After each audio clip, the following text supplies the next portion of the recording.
Unajua una sehemu nzuri sana hapa Jamal, kuna jamaa mmoja niliwahi kukutana naye zamani. Alinifuatilia sana. Yaani alikuwa ananifukuzia kweli. Alikuwa ananing'ang'ania tuonane. Nikajisemea sawa, ngoja nimpe nafasi. Tukapanga miadi ya chakula cha jioni. Hebu fikiria sasa. Alinipeleka kwenye mgahawa wa kawaida kabisa. Tena usio na hadhi. Mimi sio wa hivyo. Kama unataka kuwa na mimi, basi umekaa sawa kifedha. Nilimuacha pale pale mgahawani. Sikuangalia nyuma tena. Mimi ni wa thamani kubwa sana na sio wa bei rahisi. Jamal, we huongeagi sana. Ninaongea lakini sio kwa mambo yasiyo na maana. Sawa, basi unaniambia nini kuhusu mimi?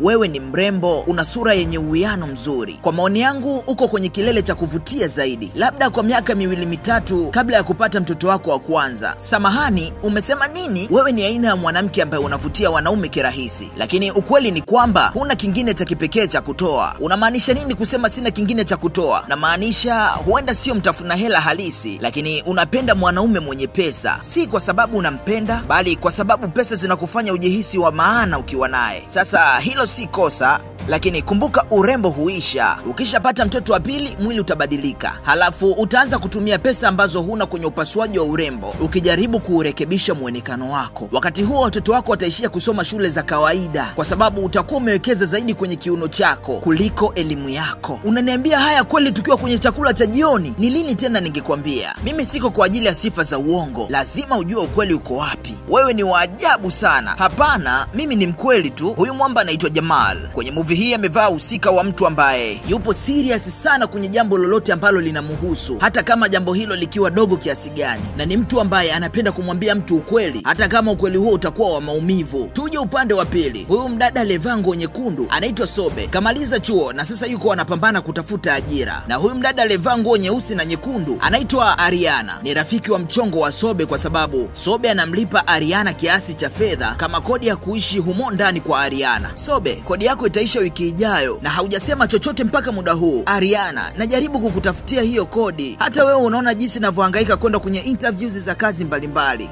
Ona, hii ni interview yangu ya 7 ndani ya wiki moja na mpaka sasa hakuna chochote. Ngoja nikwambie kitu. Acha kuangalia kazi za juu kwa sasa. Kila muda unataka kupata kazi nzuri na kubwa, eti kwa kuwa umesoma. Nikwambie kitu. Huna kazi hapo ulipo. Huna kazi. Kwa hiyo usihangaike kubagua kazi kwa sasa. Kazi yoyote itakayokuja mbele yako, wewe fanya. Sawa, kwa sababu sina kazi ndo sitakiwi kuwa na malengo makubwa. Simaanishi hivyo, ila inabidi kazi yoyote utakayoipata itabidi uifanye, hata kama sio kazi uliyosomea, kwa sababu usipofanya hivyo utashindwa kulipa kodi yangu na haitawezekana wewe kuendelea kuishi humu ndani. Sobe akaamua kuingia zake chumbani. Hii ni siku nyingine na hapa amekaa zake sebuleni akiwa anafikiria wapi atapata kazi. Mara mama yake anampigia simu. Hello mama. Sobe, chukuu mwanangu, unaendeleaje? Endelea vizuri mama. Vipi huko nyumbani, wanaendeleaje? Tupo sawa, lakini Sobe chukuu, tangu uende Abuja hujatuma chochote nyumbani. Mama, najaribu. Mama, kama nikifanikiwa kupata kazi na kuahidi nitawatumia pesa hapo nyumbani. Sawa mwanangu, nimekuelewa. Sawa mama.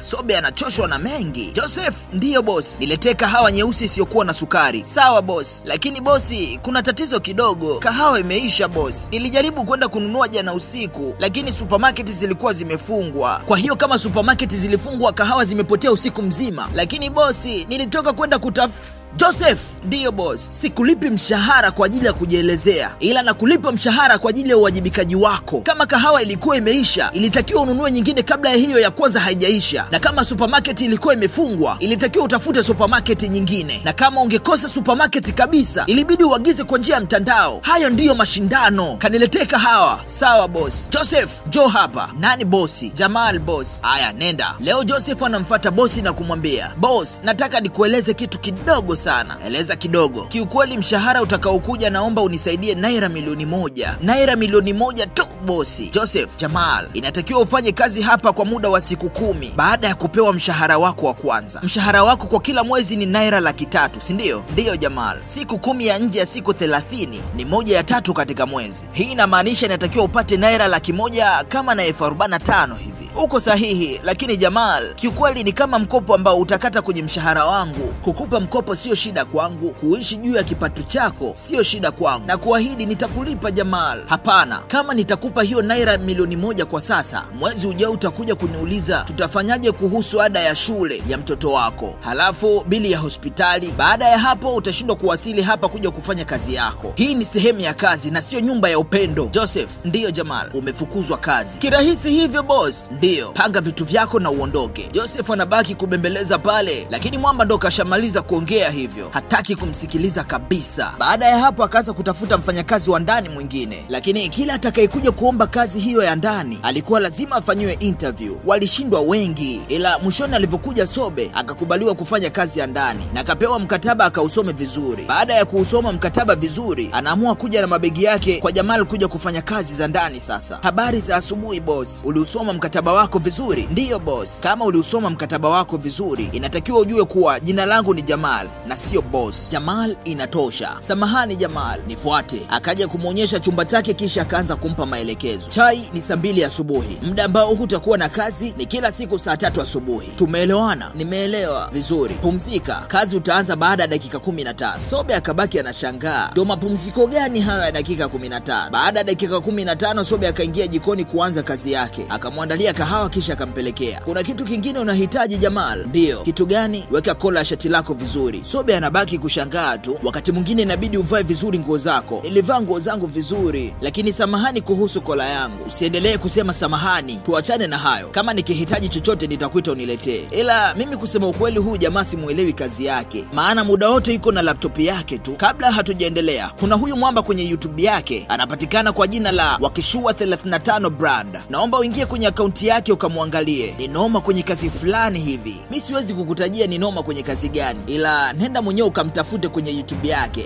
Anaitwa Wakishua 35 brand. Sasa tuendelee. Siku ya leo Sobe kamletea Jamal vitafuna na juice. Kwa nini unapenda kuniwekea juice kwenye hii glass? Kwa sababu ina muonekano mzuri. Sobe akakatwa jicho mpaka akaona haya. Samahani Jamal, nitakubadilishia muda mwingine. Chukua uirudishe kisha urekebishe makosa yako. Kishingo upande Sobe akachukua sahani lenye vitafunwa na juice kwa ajili ya kwenda kubadilisha glasi ya juice. Na hapa ndo amemletea kwenye glasi nyingine. Ila Jamal, leo asubuhi Sobe yuko anafanya usafi, tena akiwa anaendelea na maombi kwa kuangalia na kusikiliza kwenye simu yake. Amen! Break! Amen! Sasa anasali kwa sauti kubwa mpaka Jamal anamfuata na kuanza kumjibiza kwa hasira. Unafikiria unafanya kitu gani hapo? Oh, habari za asubuhi Jamal. Ni sala yangu ya asubuhi. Unasali kwenye sebule yangu? Samahani Jamal, ni kama kipindi kinachohusu maisha na ndo kinaendelea kwa muda huu, na nilitaka kikiisha ndo niendelee kufanya usafi. Hapana, hicho kipindi utakiangalia baadaye. Download kisha utaangalia baadaye. Lakini haya maombi yanaonyeshwa mubashara kwa sasa. Sobe ndo jina lako, si ndio? Ndiyo Jamal. Siwezi kuwakaribisha takataka na pia sifagili dini. Kwa hiyo kama unaona si lazima kupiga kelele na kuomba uache mara moja. Tumeelewana? Kuamini uwepo wa Mungu na amini kwenye mantiki. Ukiendelea kuamini upande wa Mungu, hutaweza fanya usafi vizuri hapa. Usifanye hivyo tena. Kisha mwamba akaondoka zake. Ngoja niwaelezee kidogo maana ya mantiki. Mantiki ni neno linalomaanisha uwezo wa kufikiria kwa usahihi, kwa mpangilio na kwa kutumia hoja zenye msingi wa kweli. Kwa ufupi, ni science au njia ya kufikiri kwa busara ili kufikia hitimisho sahihi. Kwa mfano ukisema